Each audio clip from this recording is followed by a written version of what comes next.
O meu percurso foi o inverso, como que da minha leitura e da minha preocupação com o sono surgiu o gosto pela cronobiologia, tentando entender melhor o sono, tipo, para além dos aspectos clínicos, epidemiológicos, eu tinha interesse de ir mais fundo, tentar pesquisar os mecanismos mais profundos do sono, e aí é impossível separar o sono da vigília. E aí e aí aparece a crono, né? A questão de alternância entre o sono e a vigília é a essência e que deve fundamentar toda e qualquer abordagem. Eu gosto de fazer uma pergunta, que eu aproveito a gravação para transmitir aos eventuais pessoas que assistam esse vídeo, de fazer uma pergunta: qual que é o seu estado normal, Paula? É dormindo ou acordado? Acordada, né? Isso, 80% da humanidade responde acordada, mas tem uns 20% que respondem dormindo, e estão todos errados. O seu estado normal é dormindo ou acordado, dormindo ou acordado, dormindo ou acordado. É a oscilação. A oscilação é a essência do comportamento. O sono é uma ponta de iceberg e a vigília é outra ponta. E o que de fato determina é essa alternância que é regulada por sistemas que hoje são conhecidos, que temporizam o nosso corpo. E ao temporizar o nosso corpo, eles regulam a nossa vigília, o nosso sono, nossos hormônios, o nosso humor, a nossa disposição para o trabalho, para o lazer, e, enfim, e ajustam esses ritmos do nosso corpo, essas oscilações do nosso corpo, com as oscilações do ambiente, mantendo uma certa relação que tem a sua flexibilidade, mas que tem também aspectos regulares. E hoje a gente entende, para a medicina do sono, é extremamente importante, a gente entende que o desrespeito às necessidades orgânicas leva a uma situação de tensão temporal que cronicamente tem consequências catastróficas sobre a saúde dos seres humanos. E hoje nós vivemos uma sociedade que exige muito do ponto de vista de ocupar o nosso tempo. Há 200 anos atrás, a humanidade em geral dormia 10 horas, depois 9, 8 e atualmente estamos nas 6 horas e meia. O que leva muita gente a se perguntar: será o sono um processo em extinção?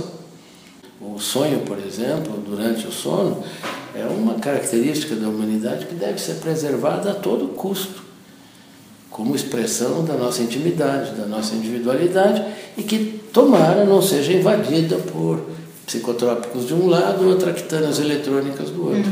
Uma das manifestações daquilo que eu chamei da nossa rebeldia, lá no começo dos anos 80, era uma inconformidade muito grande com aquela visão que se passava do organismo como uma máquina, em que a pressão arterial, a pressão sanguínea é 12/8 e está acabado, que a temperatura normal é 36,5 e está acabado.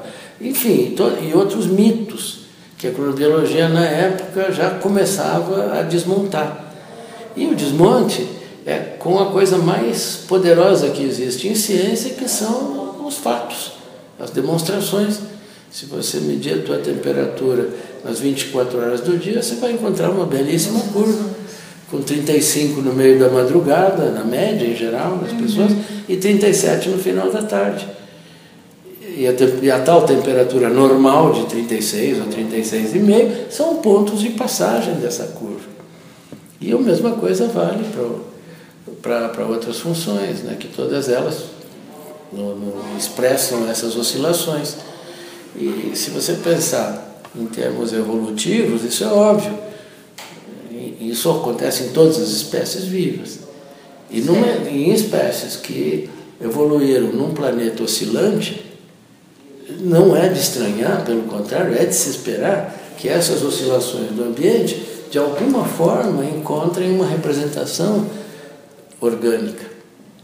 E é isso que a cronobiologia mostra e estuda. Se o seu normal é a vigília, o sono o que é? Uma doença? Ou é uma inutilidade? Você percebe a magia? É porque a gente acha que essas coisas são tão naturais que não merecem reflexão. E o grande valor da cronobiologia é trazer à tona essas questões e convidando a uma revisão, tanto os médicos precisam muito desse conhecimento, mas uma revisão sobre ideias do funcionamento do corpo humano como se fosse uma máquina. Essas ideias vigoraram e dominaram até metade do século passado. Hoje, elas são absolutamente ultrapassadas e superadas e não fazem nenhum sentido mais. Essa receita, por exemplo, essa recomendação, você tem que dormir a tal hora, acordar a tal hora, é uma besteira inominável. Talvez a descoberta marcante, que é onde a cronobiologia nasce e se afirma, é na identificação dos sistemas de temporização do próprio organismo. Antes se entendia, por exemplo, que você acordava e dormia porque estava claro ou estava escuro. Certo. E de um jeito ou de outro, a luz ou a ausência de luz induziriam respostas reflexas no teu sistema nervoso, levando então aquelas áreas que já então eram bem conhecidas, que promovem a vigília e o sono. Não se concebia a possibilidade que o organismo ele mesmo tivesse a capacidade de produzir essa alternância seguindo um mecanismo interno de temporização. E aí o que aconteceu? E essa é a descoberta mãe da cronobiologia. E ela ocorreu várias vezes ao longo da história.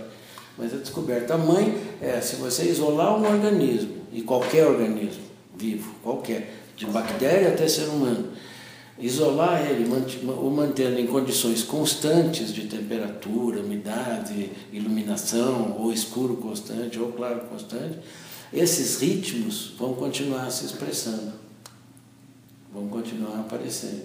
Então você vai continuar, se essa sala aqui é perfeita para um experimento desse tipo, mantém essa luz acesa ao longo de vários dias e cria aqui as condições adequadas para a alimentação, para a higiene, para o repouso. Nós aqui vamos oscilar com um dia de aproximadamente 25 horas, o dia não é exatamente igual ao dia ambiental, e permanecer oscilando em boa saúde, sem maiores problemas. Então, isso mostra que nós temos um tempo endógeno. E aí, infelizmente, a expressão relógio biológico acabou sendo mais ou menos consagrada, que ela é infame, ela é horrível. Ela não deve ser usada porque ela, de novo, recria aquela ilusão que nós somos máquinas.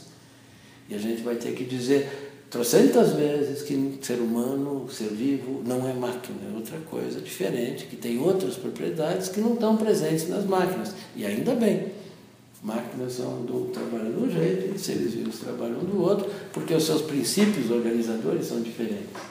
Muito bem. Voltando às descobertas, aí, depois disso, se descobre que praticamente todas as funções dos organismos, incluindo os humanos, obedecem de alguma forma a essas oscilações. E mais adiante se descobriu regiões do organismo, no cérebro inclusive, que são, por assim dizer, organizadores desses ritmos, que são como se fossem maestros de uma orquestra, dizendo agora acorda, agora dorme, agora come, agora deixa de comer. Enfim, os hormônios, por exemplo, toda a ciclagem é orquestrada por estruturas que estão sendo identificadas e os seus mecanismos de ação sendo desvendados.